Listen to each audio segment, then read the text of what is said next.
Muito bem, galera. Temos aqui esse corte do Jogo Aberto da Band para falar de Brasil e França. Cara, a seleção brasileira não encanta mais, né? Faz tempo, né, galera? Que futebol pobre, né? Que futebol sem intensidade. Cara, a seleção francesa, com um jogador a menos, foi superior à seleção brasileira. E isso, cara, é muito triste e preocupante pensando em Copa do Mundo, né?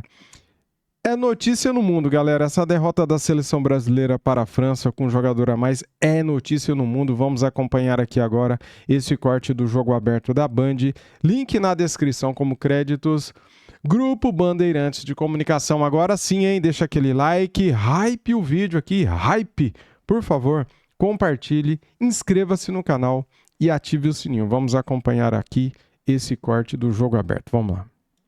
E jornais da Espanha e o tradicional Olé da Argentina falaram sobre a partida, começando com o AS, que destaca o samba da tartaruga. Tartaruga, como é chamado o Mbappé. E aí fala que ele marca depois de 46 dias, estava no estaleiro, estava machucado. Ele gerou entusiasmo numa partida apática. Vinícius Júnior passa praticamente despercebido e Rafinha substituído no intervalo. O Brasil melhora após a expulsão de Upamecano. Não, nossa, sério. Bom, o Olé é o seguinte, falou, golaço francês com 2 gols de cobertura. A França venceu um Brasil apático por 2-1. O Olé da Argentina fez esta manchete. Mesmo. E aí temos também mais um jornal espanhol falando que, o Marca, falando que a França de Mbappé colocou o Brasil de joelhos. Que coisa, hein? Porque era um teste importante, muita gente criou expectativa que os brasileiros jogariam a vida, porque era uma seleção super bem conceituada, vice-campeã, campeã na outra Copa. Só que a seleção brasileira não tem organização, não tem entrosamento, sofreu com os desfalques, mas acima de tudo, Edu, padrão de jogo eu não consegui perceber. Que é a nossa grande estrela hoje. Renata, e ontem mostrou a nossa realidade. A nossa realidade é o quê? Ter humildade de reconhecer que a França hoje está em outro patamar. O Brasil não tem como bater de frente com a seleção francesa, até mesmo pelos jogadores, pelo esquema tático, como a gente está falando aqui, já tem um trabalho consolidado há bastante tempo e a seleção brasileira com o Ancelotti está trocando o pneu do carro andando, então isso tem que queimar muitas etapas. E o Brasil tem que saber que ter humildade para querer trabalhar. Né, saber que hoje o Brasil não é favorito em nenhum lugar. Infelizmente a gente tem que falar isso. Ontem até estava, torcendo para a seleção brasileira, querendo que a seleção brasileira... Mas torcer, a gente vai sempre torcer, mas apresentar tem que olhar a realidade. então, apresentar um futebol, porque se você pegar jogadores individualmente, Renata, são jogadores bons. Isso. Só que quando veste a camisa da seleção brasileira, infelizmente eles não conseguem performar. Então, eu acredito que pode ser, de repente, o psicológico, de repente o esquema tático, de repente o entrosamento. Então são vários fatores que de repente combinam com o resultado de ontem. Então a gente tem que ser realista realmente de que o Ancelotti vai ter que trabalhar muito, principalmente na cabeça mental e não ter soberba e nem vaidade dentro da seleção brasileira. Porque você pega a seleção francesa, todo mundo corre. Todo mundo volta atrás da linha da bola. Você pega jogadores que são astros na Europa e vão lá e faz o que o treinador pede. Alguns jogadores da seleção brasileira não fazem o que o Ancelotti pede. Então a gente tem que reconhecer realmente. E foi pouco, viu? Se a seleção francesa quisesse apertar mais, poderia até fazer mais gols. Eu digo assim, se a França não tivesse o Upamecano expulso, cara, o Brasil ia sofrer, hein? Seria goleada, galera. Eu acho que seriam uns 4, pelo menos.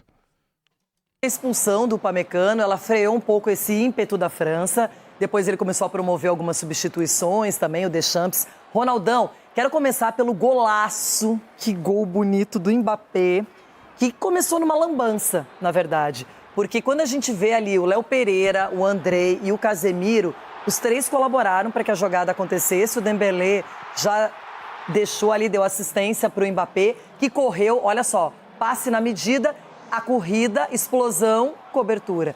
E aí 1-0 para a França e o Brasil sentiu esse golpe, porque o Brasil até o gol vinha tendo as suas chances, equilibrando o jogo, depois não. Aí foi um erro coletivo aí, né, de posicionamento e de uma equipe que foi formada há praticamente que uma semana para enfrentar a França.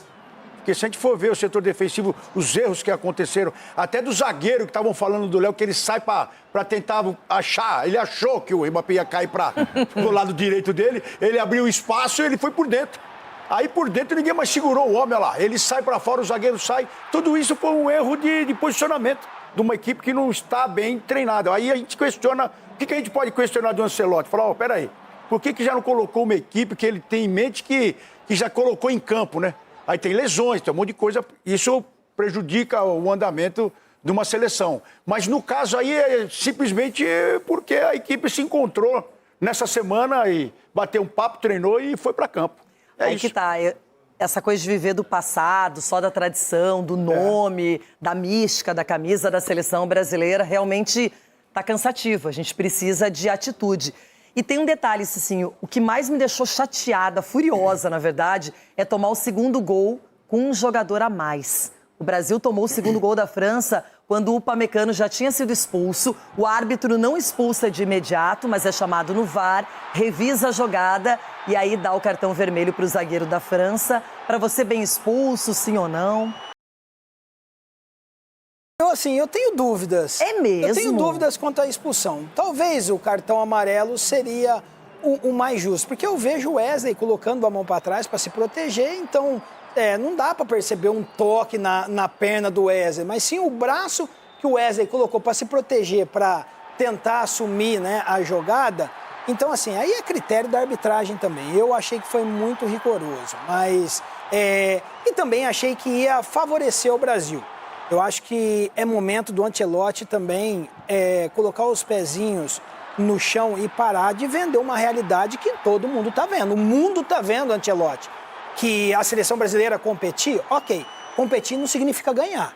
Competir, muitas das vezes, é participar. Porque o que nós vimos ontem, a França, com um jogador a menos, fez um gol colocando o Brasil na roda.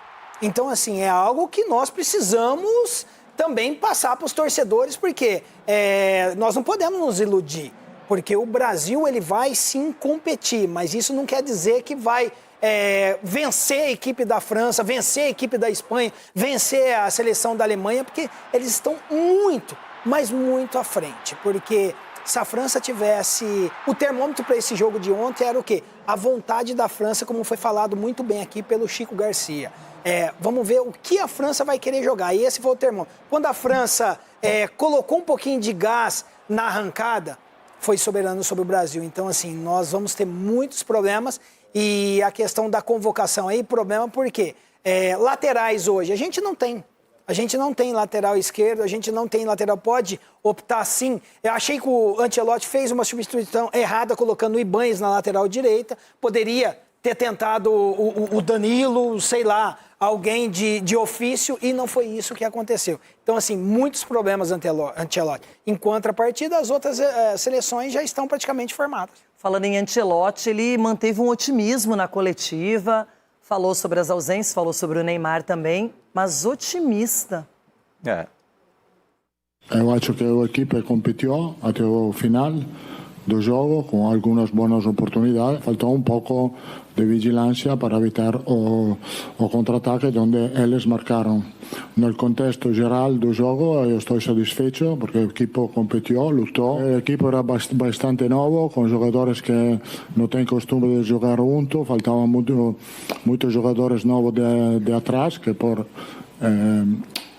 que eu acho que a nível defensivo Bremer, Leo jogaram muito bem. Para mim não falta nada. Eu acho que Rafinha jogou muito bem, depois teve um problema ao final do tempo, teníamos que cambiarlo, mas Rafinha ha tenido muitas oportunidades, e Vini sempre peligroso, eu não vejo diferença, pode ser que não ha marcado, mas eu acho que um delantero não sempre pode marcar, o trabalho feito para os dois está bem feito. Eu acho que o jogo de hoje fala muito claro para mim, podemos competir com os melhores equipos do mundo. Jogamos contra uma equipe muito forte, com muita qualidade, competimos até o último jogo. Estou convencido que vamos a pelear a Copa do Mundo com toda a nossa energia. Depois desses jogos, estou muito mais confiante, mas elegir a lista final não vai ser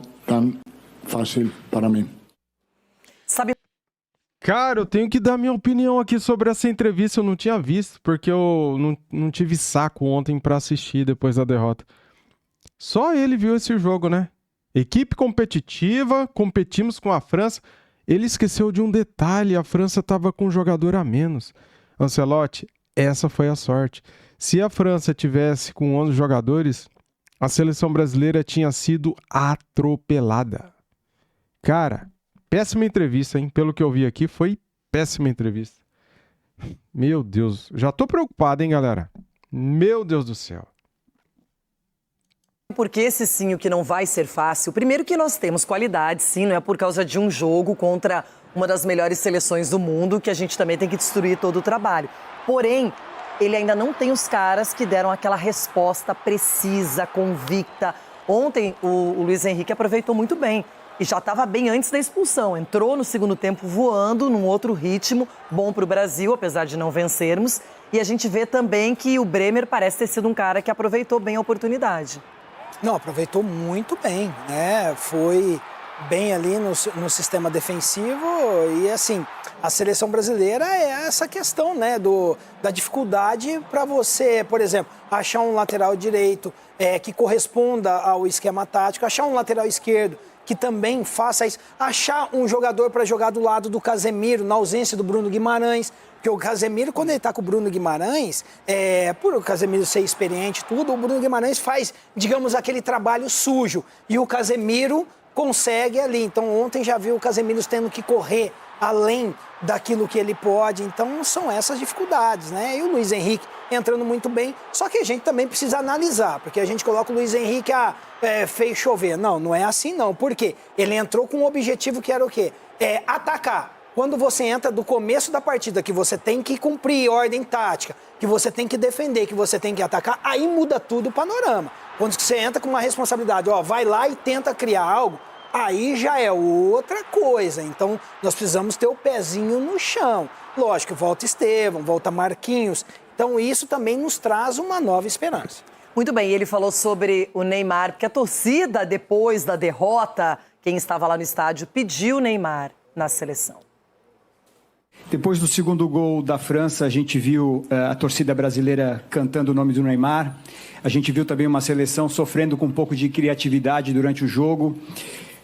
Você acha que, diante desse apelo da torcida brasileira, pedindo a convocação de Neymar, trazê-lo para esse grupo, poderia motivá-lo, de repente, a se recuperar ainda mais rápido e poder fazer parte da seleção brasileira? Creo que agora temos que falar de los que estavam aqui, que han jogado, que han dado todo, han dado a cara, han trabalhado muito e eu estou satisfeito.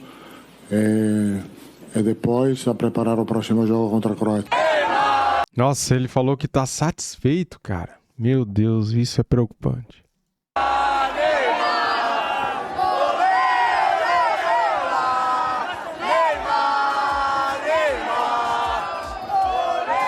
E aí, você é a favor ou contra a convocação de Neymar? Comentem. O brasileiro fica procurando uma solução. Se não vai bem a seleção, tem que ter alguma coisa diferente. E o Neymar aparece como opção, mas o Ancelotti nunca descartou o Neymar e também não confirmou. Ele deixa essa conversa, a bola quicando ali. Bom, quero voltar para Boston. Já ele viaja para Orlando, onde já está a seleção brasileira. Beleza, galera? Temos aqui a última informação, então, sobre a seleção brasileira. Ancelotti convoca zagueiro Vitor Reis, do Girona, para amistoso da seleção contra a Croácia. Falando do jogo em si, cara, acho assim que a seleção brasileira não está nem um pouquinho preparada, galera. A seleção brasileira é mais do mesmo. Para mim, não vejo diferença daquela seleção do Diniz, da seleção do Dorival. Continua uma seleção fraca, pouco criativa. Falta um 10, cara. Falta um camisa 10. Esse 10 é o Neymar? Não é o Neymar? É outro jogador? Não é? O Ancelotti convocou bem. Essa seleção aí precisa de reforços, né? Pois é, ele convocou esse zagueiro Vitor Reis, do Girona. Ex-Palmeiras, tá? Esse zagueiro aí. Vou trazer essa informação aqui para vocês. Comente aqui o que vocês acharam do jogo da seleção brasileira. Eu acho assim que a seleção brasileira não está nada pronta e pode até se classificar na fase de grupos da Copa do Mundo, né? O grupo fraco, né? A seleção deve se classificar, mas na hora que chegar o mata-mata e pegar clube grande, né? Clube não, seleção grande, seleção da Europa, cara, a tendência é que se o Brasil não evoluir, caia, tá? A esperança é... O Ancelotti chegou faz pouco tempo. E por que eu falo esperança? Porque ele não teve tempo de treinar, né, cara? Ele pegou esses jogadores, essa convocação diferente, com 7 desfalques, né? Lembrando, 7 desfalques. Então, de repente, na Copa do Mundo, ele pegando os jogadores um mês antes da Copa começar, ele possa fazer um bom trabalho, né, com esses jogadores e com os jogadores titulares estando à disposição, ele possa fazer uma boa Copa do Mundo, possa se classificar, de repente avançar um pouco aí na Copa, né? A seleção brasileira, para mim, hoje, não é favorita à Copa do Mundo, para mim e para todo mundo, né? Acredito que ninguém aí tem essa certeza que a seleção brasileira possa ganhar a Copa do Mundo com esse futebol apresentado. A esperança é que pode sim melhorar, por que não? Vamos dessa informação aqui, galera. O técnico Carlo Ancelotti convocou nesta quinta-feira, ontem, né? O zagueiro Vitor Reis, que atua pelo Girona da Espanha. Ele foi convocado para o amistoso com a Croácia na próxima terça-feira, dia 31, em Orlando. Esta é a primeira convocação do defensor para a seleção principal. O anúncio foi feito após a derrota para a França por 2-1, tá? Tá aqui o jogador. Vitor Reis tem 20 anos e já foi campeão pela seleção brasileira do Sul-Americano Sub-17 em 2023, tá? Então tá aí. Deixa eu ver se tem mais alguma coisa aqui de seleção brasileira importante. Tem as atuações, né, que a gente viu ontem aqui e o site tá carregado, hein? O site aqui não quer abrir, não. Agora abriu. Cara, eu não tenho esperança com essa seleção brasileira, essa é a verdade, né? Se vencer a Croácia, venceu, mas tá feia a coisa, hein? Com um jogador a mais não conseguiu competir, cara. O Ancelotti ali se perdeu na entrevista, sei lá, ele acha que a gente é burro, ele acha que a gente não assiste o jogo. Ele falar que a seleção brasileira competiu com a França, que ele tá feliz. Peraí, né? Competiu com um jogador a mais. Dá licença, né? Se tivesse 11 contra 11, seria um atropelo. Deus me livre. Valeu, tamo juntos. Fui. Não aguento mais.